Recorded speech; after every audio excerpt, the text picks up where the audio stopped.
Testing. 1, 2, 3.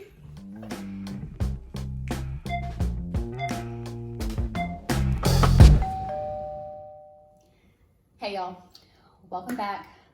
So I have my fiance Brandon here today. He is going to give us his perspective of what it's like to be with somebody with mental illness and what he has learned throughout our relationship. Do you have anything you want to start with? Or do you want to just get right into the questions? Just get right into the questions. Okay. First one, did he know something was up before you told him? I guess, could you tell I had a mental illness before I disclosed that to you? No, I wouldn't say I knew something was up. I just kind of just thought that was just her personality, in a way. But no, I didn't know it was any mental health issues or any of that. And I would say when we first got together, my mental illness was kind of controlled. I was pretty normal, pretty stable when we first got together, and probably for the first, year and a half into the relationship. And then we went through some things, and I went through some things, and it just kind of triggered me into a really deep depression. And then that's when I went kind of overboard, I would say. So it really didn't come to light until you were already knee deep in the relationship. Yeah, she got me. It was over. Did you know anything about borderline personality disorder before we met? Never even heard of it. Never heard anything about it. To answer your question, no, I didn't know anything about it. Yeah, I feel like it's not a very common thing, honestly. I feel like people think about bipolar, but most people don't even know, there's 2 types of bipolar, there's different personality disorders. I feel like it's definitely something that's not talked about the way it should be. And how did we handle dealing with my mental health in the beginning of the relationship, and how would you say we've overcome it? I would say in the beginning, like I mentioned earlier, me personally, I didn't know about it. I didn't know the signs or what signs to look for. So at the beginning of the relationship, I kind of didn't know about it. But now knowing what we do know, I feel like we both took steps to help each other out in this whole thing, and to make sure we're okay. Being a spouse in this, I think it's good to look up the symptoms and all that stuff, to get a more understanding of it. And so if she does have an episode where she, she's feeling a certain way and she's, I don't want to say acting out, but yeah, that's what it is.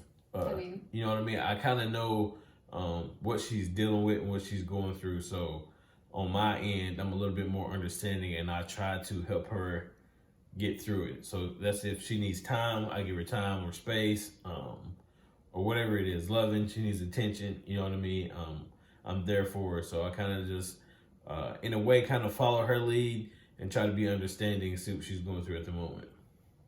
How would you say it affects me day to day?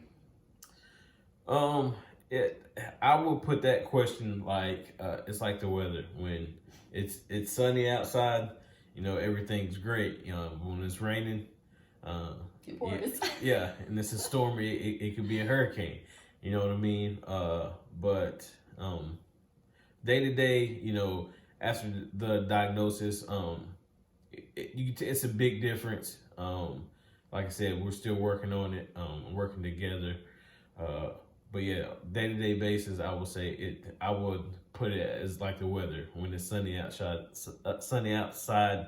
it's good, and when it's storming, it's bad out there. Yeah, perfect take. What would you say helps me cope the most? Giving her space.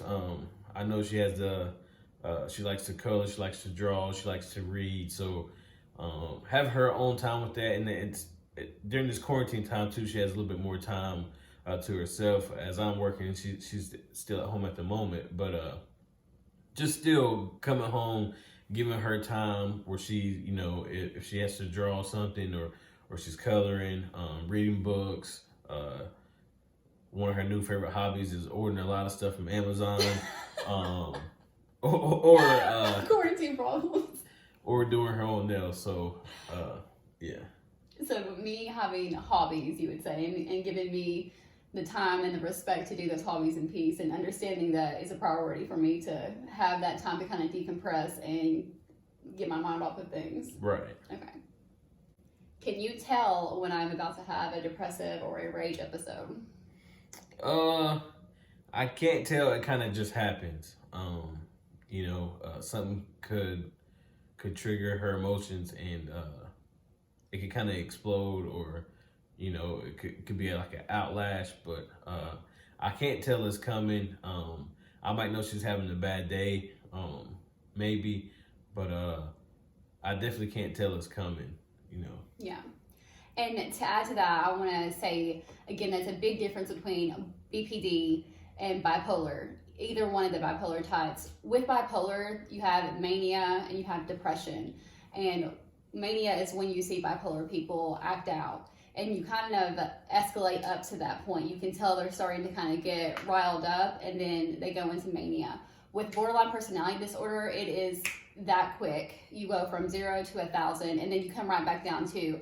So it's a very exhausting illness to deal with because your emotions are all over the place and there's no kind of forewarning. How does it make you feel when I have an episode? It makes me feel, I don't want to say hopeless or useless, but sometimes there's ways I wish I could help her out more, or to help calm her down. But sometimes I feel like it's my fault, or I don't know what it is. You know what I mean? A lot of times I'm wondering what happened. Is it that serious? But a lot of times it leaves me with a lot of questions, and it's kind of like a unknown, really. Kind of like not, I want to say eerie, but just an unknown feeling, like you don't know what's about to happen, or what to do, or how to feel. And that's why I think it's important for us to do this, because I don't think people give enough attention to the partners, the parents, the children of people with mental illnesses. It affects so many more people than just the person that is dealing with the illness. Everybody in that person's life needs to be educated, and they need to know what's going on, and they need to be considered too. Because there's been times where I've had an episode and then I have to apologize to him because I've acted out, I've done something, I've lashed out, and it was not his fault. But he's here, so he sees it and he deals with it, and thank God for him that he handles it so well. But it's not fair to him, and sometimes it's children that get that, sometimes it's parents that get that. So I think it's just so important for us to consider the other people in those people's lives. What is the most valuable thing you've learned about mental health since we've been together? It's more common in day-to-day households than we all know, and dealing with it firsthand, and seeing some of the stuff you can't control gives me a little bit more understanding. I know a lot of people, when they hear about stuff like this, people might think you're crazy. That's definitely not the case. So I would say, just being more understanding of others and people's situation, because you never know what they're going through. How would you advise someone to seek getting help when they are resistant to it? Because that was my case for a while. We talked about me getting help, and I wouldn't do it for a long time. Well, I kind of feel like if you're in that situation, you got to kind of want it for yourself. And I feel like that's anything in life. It's only going to get better if you want it to get better and you seek out for help. And don't be ashamed of seeking out for help or a therapist. Absolutely. There's like I said, you're not the only one. I've watched videos of professional athletes, college athletes, and just people we work with.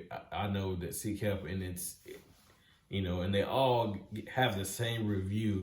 They're so glad that they did reach out and they seek help. What is your best general advice for being with somebody with a mental illness? Do you feel like it's a make or break for a relationship? I won't say make or break, but I do feel like you need to get a better understanding of it. Do some research, look up symptoms, look at what triggers those emotions and those reactions. But I would say just getting a better understanding, actually knowing what your partner's going through. So how would you say you've educated yourself on it? Looking up articles online, reading more and more stuff about it.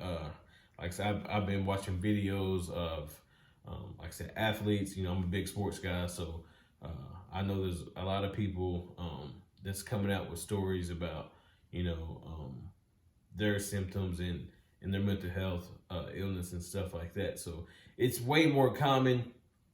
I think people just choose to ignore it, but it's out there. It's, you know, probably someone in your family close to you may be dealing with some of this stuff, but and don't think that, like he said earlier when we first got together, he thought it was just my attitude, which I guess he thought I was moody. So don't think that is, you know, normal to come out of somebody, especially when you see that it's severe. Everybody has bad days, but when you see somebody go from one extreme to the other, and don't think that's just their personality. Ask them, are you okay? Try to be there for them, because it may be something else going on, maybe something that they can't admit to themselves, so they obviously cannot admit it to you yet. So don't ever just disregard mental health or disregard symptoms out of people. Make sure you are there, and make sure you are paying attention to people. So what made you want to stay through all the craziness? like I said, you got me at the beginning. No, I'm just playing. I'm just playing. You know, I feel like this shouldn't even be a question. But if you love someone, you know, of course you're gonna try to make it work. And I think that's what it is. If you love someone, just be there for them. Try to help them out as best you can. So. Is there anything else you want to add for people? You're obviously going to be speaking to a different crowd than I am as far as being the spouse. Like I said, just be there for your spouse. Don't be afraid to reach out for help. Like I said, it's more common than what people think. And just be understanding. You know, try to figure out, you know, what they do go through, how do they think, what triggers them and all that stuff. So if you're on the other end of it, don't be afraid to reach out for help. And if you're the spouse or a close relative, don't try to push them towards it, I would say, but, you know, just try to help them out and be there for them, be supportive, you know, maybe put that option out there, maybe, you know, see if they will want to do it together or whatnot, you know what I mean? But, you know, just be there for your people, whether, like I said, it's your family or your loved ones. Love you too. All right, guys. If you have any other questions, please don't hesitate to ask. We have conversations with people about this all the time. So we're hoping that this can reach more people and let them know that they are not alone. But other than that, thank you so much for watching. Please do not forget to subscribe. We have tons more videos coming as far as this goes. Thank you.